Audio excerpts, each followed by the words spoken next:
think they might be aware that that's a big deal. They're going to have their heart stack taken away. Vada against who needs supports to stack your own jungle. You can just go into the enemy jungle and find some. Oh, call down actually laid out. Super's going to be slowed down to 9. Really wanting to find this one. Al's actually going to jump forward. He wants to go straight for Big Daddy No Tail, trying to catch up. Bone 7's coming inside, but Zo 2 is Ice. He's trying to finish up Big Daddy. Does manage to get it, but the egg, they're stuck in a bad position. Ice. He can't go anywhere. The egg's going to explode on him, stun him up, and Eternal Envy will close the distance, be able to get the kill in the end with the batteries. So now they're actually going to chase for more. How? He's going to drop incredibly low. One more right strike. No, the neutral keeps. He feeds himself away. Bone 7, one more right click as well, but they want Eternal Envy, and they will have him. Super. He's still finding this one out with Fenrir up against Misery. The sleep gets laid down. Farther away, Bottom's actually not coming over. He's too low to help out, so they're just going to be kill on Fenrir. Big Daddy No Tail's here. Super realizes he's not getting away. Cloud9 get their vengeance and even up the kill score 8-8. And that was so close. I mean, if you look at it, Bone 7's limping away. Same with Vada, just perfect team play to get themselves back in this game. At one point it was 5-1, but C9 evening it up 8-8. And the gold change alone is so staggering. And that's, I think, one of the biggest things there we saw was Ice. You got to be really careful with your choice of cogs. He cogs at the same time that Fire Spirits hit him, and he couldn't go anywhere, right? He couldn't even get out of his own cogs. He was stuck there against that Phoenix Egg and resulted in a very easy kill for them. Vici Gaming, a little bit on the ropes here, especially with How not getting that much farm in lane. He's 39-12. Of course, he's even up with the gyrocopter. You look at Fada, he's much farther ahead. The difference, though, between, I would say, Eternal Envy and How is that Eternal Envy, he's actually been a part of a lot more kills than How has and hasn't died.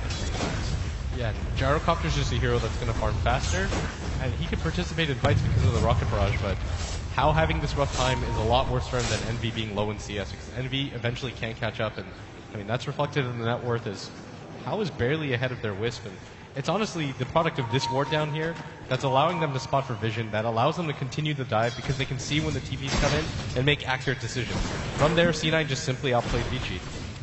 All right, the two-man gang squad, Ice, and Super are looking for an opening right now. Ice, he sees Vada. He wants Super to get a little bit closer before he makes his jump, but now the range creeps are in the way.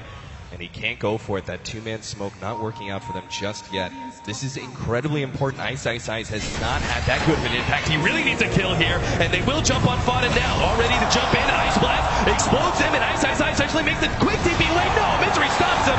The egg will explode, and How? Oh no, he actually jumped to the egg. Now he's stuck, stunned up against 4 heroes. He will end up going down, even if Big Daddy follows him surely to the grave. A 2-for-3 exchange in the favor of Cloud9. Once again, they got a kill on How. So incredibly important to keep that Spectre down. Yeah, and even in this mid lane, FY isn't quite level 6 yet, and you saw the difference that the levels on the supports made as Misery at the last second is able to Fiend's Grip up Ice, who, I mean, he had a monster start to begin this game, but has completely fallen back behind, and somehow Super is the first in net worth, which I'm not quite certain of. I think a lot of it just depends on the fact that they've been fighting non-stop, and he somehow just ended up on top with a few more crucial kills, but still, C9's game right now is they do have the better heroes for the late game. Big Daddy and Eternal Envy gonna push back How. He tries to show his face in lane and is immediately threatened by Cloud9. Looking at this lower net worth for How, what item build do you really expect? It looks like he's gonna go for the phase boots now, but it seems like a straight Radiance is just not a possibility here. Do we go for a tankier stats-based build like the phase drums SSY that we sometimes used to see in previous patches? I think phase drums is a little bit too hard of a commitment for the mid game. I think just simply going for maybe even something like an urn straight into the Radiance is a little bit better, because it's not like drums is going to help him survive against anything that C9 has. Like the rocket barrage is still going to eat you alive. The chasing potential for the team is still going to destroy you, and so I'm a little bit concerned if he decides to go for the full-on drums. He's probably not going to finish his Radiance by 28 minutes unless they start dominating fights, which I simply don't see. Like, the gyrocopter does way too much at this phase of the game. Like, 8 to 15 minutes is the bread and butter of gyrocopter. Another smoke from Vici Gaming, just not finding the opening they're looking for. It seems like Cloud9 really know what's going on. You can see both Eternal Envy and Big Daddy No Tail sitting behind that tier 1 tower, knowing that Vici Gaming are looking for that gank. There's the only reason that How would be pressing so far forward. Yeah, this is one of those ganks where you don't really care if you get a kill. The main point of it is if you get a kill, great. If you don't, we're at least going to push the tower so fast that you can't respond. But C9 actually smoked up on their own. They're actually, for the first time in this tournament, actually going to defend this. And the tier 1. Really hard for them to hold. It's in deny range. They can't go for it. The glyph is already there. Bone7 jumps forward. He's got a supernova, and here comes Relocate. They're going to be in a good position, but no! Ice Blast and the nukes just wipe out 2 real quick. Ice is left for dead. His double ultimates will explode him, but they got both Eternal Envy and No Tail there. Vici Gaming will be happy with the exchange, even if it does mean a denied tower. Yeah, and if you're a C9 fan, for a brief second, you were incredibly excited. FY, he's going to grab Body here. Line Strike Array is there, and even if they don't have Laguna Blade, they're still going to be able to have enough damage to burst down Fada. How joining in on the fun with his ultimate. Incredibly important kill as Cloud9 feel their cores actually taking a step backwards in net worth. This is such a confusing game because it's like, okay, C9 probably have the advantage. They're going to relocate it behind. Vici completely predicts that. I mean, Fender is one of the most underrated players in Dota. Shoots his Ice Blast directly into the 2 relocating heroes. And then they still win the fight, but then Fada gets picked off right there, even with the mech. Vici Gaming have a little bit too much damage, and this is probably the most back-and-forth game right now that we've seen all throughout TI5. 13-12 in just 14 minutes. Yeah, incredibly high-action game. Ice is going to be looking for another opening here. He had that kind of advantage in his 1 versus 1. It went so well for him. He needed to be able to establish tempo. Him moving around with Super, finding pickoffs, essentially just being this 2-man gang squad, getting kills all over the map to free up room for how to farm up, as well as potentially Fenrir, who looks like he may be going for a hand of Midas now with the Gloves of Haste. Yeah, you don't really need items if you're an Ancient Apparition because you're typically just not going to come to fights.